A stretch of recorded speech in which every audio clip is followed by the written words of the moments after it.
Vitiligo और psoriasis क्या साथ में हो सकता है?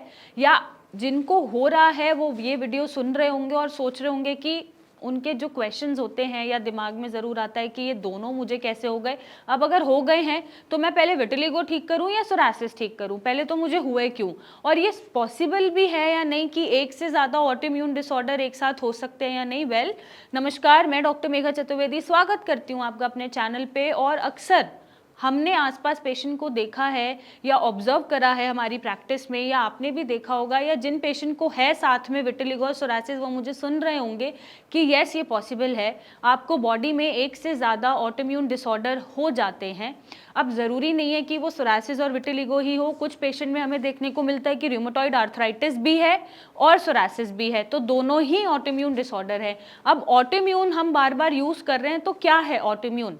ऑटोइम्यून आपकी हाइपर एक्टिव इम्यूनिटी जब इतनी हाइपर एक्टिवली वर्क करे कि वो खुद की बॉडी की दुश्मन बन जाए, उसके अगेंस्ट एंटीबॉडीज बनाए और उसको हार्म करना शुरू कर दे, अपना दुश्मन मानना शुरू कर दे, तो वो ऑटोइम्यून डिसऑर्डर्स में हो जाते हैं।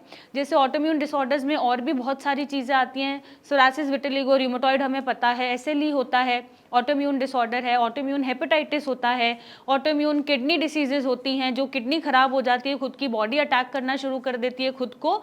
तो ये सारे ऑटोइम्यून डिसऑर्डर एक से ज़्यादा भी प्रेजेंट किसी एक इंडिविजुअल में हो सकते हैं। मैंने जो अब तक पेशेंट देखे हैं वो सबसे ज़्यादा यही देखे हैं कि सोरासिस के साथ या तो रूमेटॉइड आर्थराइटिस उन्हें मिलता है या फिर सोरासिस और विटिलिगो भी पेशेंट में देखने को मिल जाता है। अब ये हुआ क्यों?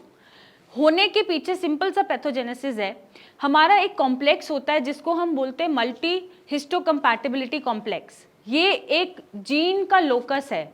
अब ये जो विटिलिगो और सोरासिस के पेशेंट होते हैं, इनका जो MHC कॉम्प्लेक्स है ये कॉमन होता है, कॉमन इन्फ्लेमेटरी चेंजेस होते हैं, कॉमन पाथवे ये फॉलो करते हैं, और इनका जो HLA जीन होता है, जो ह्यूमन ल्यूकोसाइट जीन हम जिसकी बात कर रहे हैं, जो ह्यूमन ल्यूकोसाइट एंटीबॉडीज होती हैं, ये कॉमन होती हैं और ये कॉमनली म्यूटेट कर जाती हैं। अब आप ये सोच रहे होंगे कि MHC कॉम्प्लेक्स होता क्या, ये तो हमने पहली बार सुना है। ये जो कॉम्प्लेक्स है ये स्पेशल प्रोटीन प्रोड्यूस करता है जो हमारी इम्यूनिटी को बैलेंस आउट करके रखते हैं या इम्यून रिस्पॉन्सेस के लिए रिस्पॉन्सिबल होते हैं। ये एक सिंपल भाषा में समझाने की कोशिश कर रही हूँ। अब जब ये डिस्टर्ब्ड हो जाए या यहाँ पर म्यूटेशन हो जाए किसी क्रोमोसोम में या किसी जीन लेवल पे, तो आपको डिसऑर्डर्स, ऑटोइम्यून डिसऑर्डर्स जैसे HLA जीन्स के म्यूटेट होने से ऑटोइम्यून डिसऑर्डर लग जाते हैं। अब HLA-C और HLA-B जब आपका जीन म्यूटेट हो जाता है और यहाँ पे चेंजेस देखने को मिलते हैं इनकी अल्फा बीटा चेन में, तो आपको एक से ज़्यादा ऑटोइम्यून डिसऑर्डर हो सकते हैं एक ही बॉडी में। ये तो हुआ थ्योरेटिकल या पैथोजेनेसिस की ऐसा क्यों हो रहा है। अक्सर आपने सोचा कि ऐसा हुआ क्यों, और सबसे पहले जब विटिलिगो और सोरासिस साथ में प्रेजेंट है बॉडी में, तो ये भी आपने नोटिस किया होगा कि पहले आपको विटिलिगो हुआ, फिर उसके बाद सोरासिस कुछ ईयर्स के बाद वो डेवलप होना शुरू हो गया, may be due to mutation in the genes, और may be due to same inflammatory pathways, और may be due to same gene locus, और may be due to some environmental factor, क्योंकि आपने अपनी पहली ही ऑटोइम्यून बीमारी को कंट्रोल नहीं किया या उसको ठीक नहीं किया।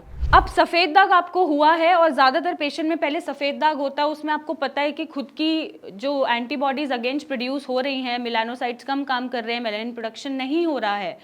अब इन सब के बाद जब बॉडी आपकी पूरी तरीके से वाइट होने लग गई है, वाइट पैचेस बना रही है, तो शुरू में ही आपको उसको रोक लेना चाहिए। अदरवाइज 80-90% कन्वर्ट होने के बाद फिर कुछ लेटर स्टेजेस में आपको सोरासिस डेवलप होना शुरू हो जाता है। तो पहले आपको, ज़्यादातर केसेस में मैंने ये देखा है कि पहले विटिलिगो होता है पेशेंट को, फिर सोरासिस होता है। खैर, अगर आपका बॉडी मोर देन 70% कवर हो चुका है तो आप अपने विटिलिगो को अनट्रीटेड छोड़ दीजिए, और सोरासिस डेवलप हो रहा है साथ साथ, तो पहले सोरासिस को ठीक करें, क्योंकि सोरासिस में पेनफुल कंडीशंस बनती है। विटिलिगो में इतना पेनफुल नहीं होता, इचिंग नहीं है, बर्निंग नहीं है, सूजन नहीं है, पैचेस नहीं है, पपड़ी नहीं झड़ रही, बट सोरासिस में ये सारी चीज़ें देखने को मिलेगी। और ये पेन, मतलब ये एक सफरिंग हो सकती है, या आपको थोड़ा दर्द ज़्यादा दे सकता है, या आपको डिस्कम्फर्ट पैदा करेगा, और ये सीवियर हुआ तो फिर कुछ भी हो सकता है। तो आप सोरासिस को पहले कंट्रोल करें, अपनी रेडनेस, इन्फ्लेमेशन, फ्लेकिंग, जो भी आपका पैचेस में इचिंग है, जो भी डिस्कम्फर्ट है, उसको आप रिलीव करें। और चाहे तो विटिलिगो को छोड़ सकते हैं, अगर वो बहुत ही मतलब it's like 60% of your body is covered with vitiligo patches, तो आप उसको ट्रीट करें।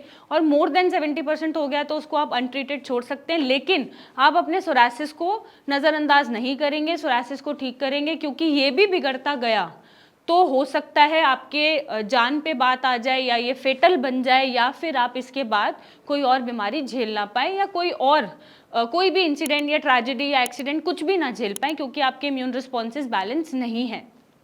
अब अगर आपको साथ साथ ये बीमारियां हो रही हैं और आपको इसका कोई सोल्यूशन नहीं मिल रहा है, तो आप नीचे दिए गए नंबर पे अपनी इमेजेस भेजिए, मुझसे मिलिए, मेरी टीम से बात करें और इसका एक सही इलाज पाएं। Till then thank you and take care.